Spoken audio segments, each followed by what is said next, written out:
Olá, boa tarde, Zona da Mata, Sul de Minas e Norte de Minas. Está começando Mais Estilo desta terça-feira, hoje dia 17 de abril. Gente, o tempo está passando rápido demais, dá conta. Hoje na coluna Construindo Saúde, doutora Meira Souza vai falar daquele momento importantíssimo e às vezes assim que dá uma certa dor de cabeça, literalmente. Ou para a dor de cabeça, né?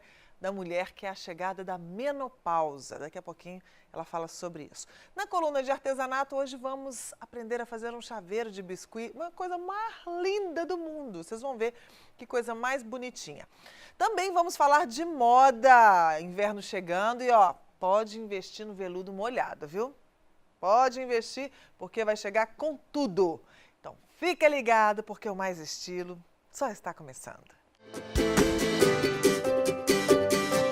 E vamos começando então o nosso programa de hoje, lembrando nosso e-mail. Vamos lá, maisestilo@redemais.tv.br. Anotou? Nosso Instagram, @soumaisestilo. Que mais? Facebook. O Facebook é a página da Rede Mais, é Rede Mais HD. Pode ir lá, procurar por lá também e assistir o programa em tempo real também pelo Facebook. E o canal do YouTube. Perdeu alguma matéria que você quer assistir de novo? Vai lá no canal da Rede Mais também para você ver no YouTube. E eu quero falar também, ó, das minhas redes sociais. Vamos falar? Twitter, Angélica Rod, Instagram, Angélica Rod, Facebook, Angélica Rod. Tranquilo. Bom, continuando a nossa série Construindo Saúde, falando da saúde da mulher, hoje a doutora Meira Souza vai falar sobre a chegada da menopausa. Vai lá, doutora Meira! Olá, Angélica! Vamos continuar falando sobre saúde feminina para os nossos telespectadores, mulheres e homens que amam as mulheres. Ou seja, vamos falar hoje de chegada da menopausa. É um período que pode ser muito conflituoso para algumas mulheres e para outras não. Conhecer o corpo e saber como lidar com esse período é sempre muito interessante. Após os 40 anos, 45 anos, algumas mulheres já começam a apresentar sintomas do climatério.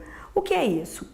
Às vezes elas continuam menstruando, mas essas menstruações começam a ficar mais espaçadas, o fluxo pode ficar menor ou pode ficar maior. Isso ocorre porque o ovário começa a diminuir sua produção de óvulos. E isso acaba acarretando uma redução da produção de estrógenos e de progesterona também. Nessa fase, a mulher precisa ficar atenta aos sintomas e cuidar para que esses sintomas não interfiram muito na sua rotina. Esse ciclo ele pode ser mais longo ou mais curto para umas mulheres ou outras. E o fato de algumas mulheres usarem muitas medicações sintéticas, isso vai repercutir na sua sintomatologia. Ou seja, isso é um período normal da vida do feminino. Todas as mulheres vão ter uma pausa do ciclo menstrual.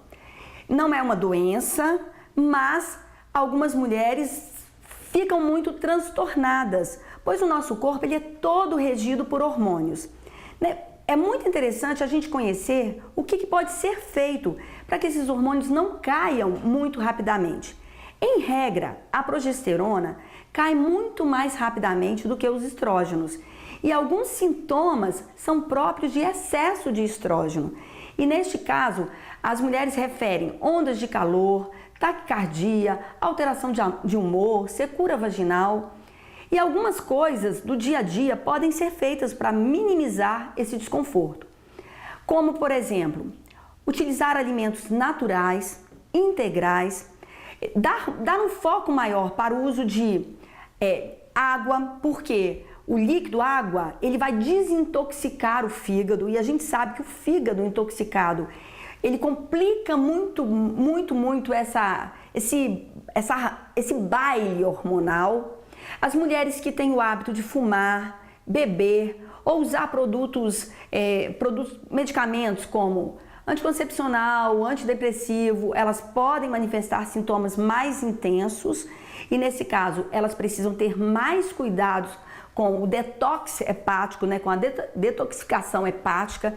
E aí eu sugiro que elas deem uma atenção aos vegetais As folhosas, aos verdes, eu costumo falar, olha, pense em fígado, pense em verde.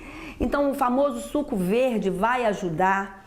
Existe um produto também muito interessante, que é muito desintoxicante e nutritivo, que é a espirulina, que é uma alga, que é muito protetora também. E existem no mercado, para as mulheres que ficam naquele conflito, olha, eu estou na menopausa, eu já não estou produzindo mais meus hormônios, eu estou muito sintomática, eu devo tomar hormônio sintético ou não devo? Isso é uma crise para o feminino, porque a gente sabe que existe sim uma cultura de que o hormônio sintético vai aumentar o risco de câncer, principalmente o câncer de mama, e a gente ainda não sabe, não temos todas as verdades. E para quem pode e dá conta, e os sintomas são mais leves, e ela consegue evitar esses hormônios sintéticos, é muito bem-vindo. E nesse caso, algumas estratégias podem ser bacanas, como por exemplo, fortalecer a suprarrenal. Por quê? O ovário vai parar de produzir hormônio, mas a suprarrenal continua produzindo. Então, se eu uso fitoterápicos que vão melhorar a expressão da suprarrenal, essa suprarrenal vai produzir hormônios que vão, de alguma maneira, acabar nutrindo o corpo com esses estrógenos e progesterona também e reduzindo esses sintomas como a insônia, os fogachos. E aí, gente, no mercado tem muitos fitoterápicos que podem ajudar. Algumas pessoas, inclusive, conhecem chás que são muito benéficos, como o chá de amora, que diminui os calores. Não é a proposta da gente falar num produto que vocês possam usar, porque cada caso é um caso. Cada mulher vai ter um sintoma mais incômodo do que outro, e algumas mulheres que têm um estilo de vida mais saudável, e as mulheres que escutaram a gente falando da saúde feminina e que ainda não estão no climatério já podem começar a se cuidar para que o climatério seja tranquilo.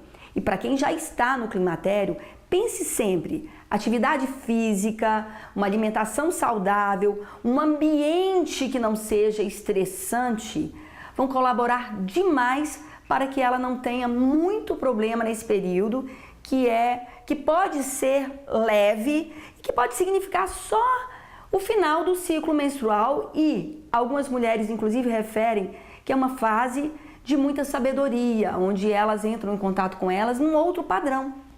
Então o que eu espero é que todas as mulheres consigam passar por essas fases naturais com muita serenidade e que lembrem do que escutaram aqui na coluna Construindo Saúde. Muito obrigada, querida. Um grande beijo para você e até semana que vem, viu? Gente, agora, olha só essa matéria. Não bastassem o calor repentino, a oscilação do humor, entrar na menopausa também pode fazer mal pro coração. Achei estranho, falei assim, nossa, eu achava que meu coração era uma bomba, né? Tá tudo bem, nunca senti nada. Até ver o colesterol ir para as alturas, correndo o risco de infarto. E aí, Virgínia teve que ir direto para o cardiologista. As mulheres, pela queda do estrogênio, que é um hormônio que é produzido nos ovários, essa queda do estrogênio, essa hipoestregonemia, ela faz com que aumente a incidência das doenças cardiovasculares na mulher. Para você ter uma ideia, antes dessa idade, a incidência é de 1 para 9 e depois dessa idade de 1 para 3 mulheres, o acometimento de doença cardiovascular. Uma pesquisa recente da Universidade de Pittsburgh, nos Estados Unidos, foi ainda mais fundo e comprovou que os fogachos, a onda de calor que a mulher da meia-idade costuma sentir, também interferem e aumentam as chances de doenças cardiovasculares. Isso porque as paredes do coração endurecem, facilitando o acúmulo de gordura e o entupimento das artérias. Eles mostraram, na realidade, que mulheres que têm muitos fogachos, mesmo com estrogênio, que se esperava estivesse baixo nessa fase, não estando, elas acabam tendo uma incidência maior do que aquelas mulheres que não têm os fogachos, uma incidência de doença cardiovascular. E isso não era uma informação que nós tínhamos até então. Doenças do coração são a principal causa de morte entre as mulheres no mundo e aparecem em média entre 45 e 55 anos de idade, justamente durante ou um pouco antes da menopausa. É por isso que nessa fase da vida da mulher, os exames preventivos são tão importantes. Segundo os médicos, o check-up cardiovascular deve ser feito depois dos 40, anualmente. Aos 56 anos, Virgínia demorou a fazer o dela, mas depois do susto, não abre mão mais da visita ao consultório do cardiologista. O coração não avisa, de repente você não está sabendo de nada, se você tem algum problema ou não. Eu quero cuidar do meu coração, cuidar da minha vida, né? Porque a única coisa que a gente tem de importante na vida é a vida. E vamos lá, coração, vamos se cuidar. Bom, agora nós vamos para o intervalo, daqui a pouquinho a gente volta.